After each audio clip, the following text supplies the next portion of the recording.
October marks National Disability Employment Awareness Month. It's a campaign urging businesses to make hiring more inclusive and accessible for all Canadians. Advocates say breaking down stigma around disability in the workplace isn't just the right thing to do, it's also good for business.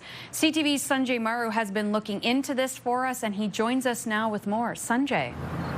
Michelle, it's estimated about 1 in 4 Canadians has a disability, with advocates telling me barriers to employment still remain in almost every sector, from accessibility gaps to outdated assumptions about what people can and cannot do in the workforce.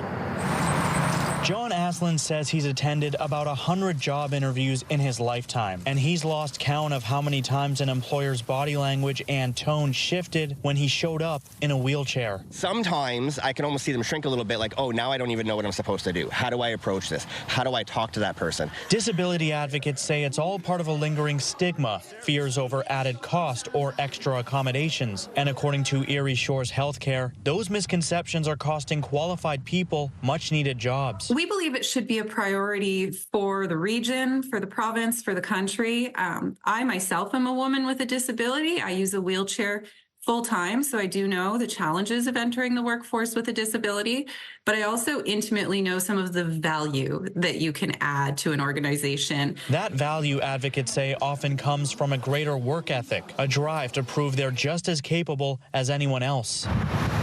At Community Living Essex County, the Career Compass program focuses on matching employers with job seekers who have intellectual and developmental disabilities. But officials say getting buy-in from businesses can still be a challenge. There is a little bit of a stigma when we deal with employers who may just not really be aware of what we do and of what the people that we support are capable of. Some companies worry about saying the wrong thing or creating an HR problem they just don't want to deal with. But one solution some employers have embraced is what's called job carving. That's where you would take a job that maybe doesn't actually already exist at a certain location, but it's a need that they have, and we found the right person to fill that need. So it's a win-win all the way around. Advocates say when employers overlook this kind of flexibility, they also overlook a community eager to prove what it can do. The fact that we have to work twice as hard or 3 times as hard as the next person to even just get the interview and get the job,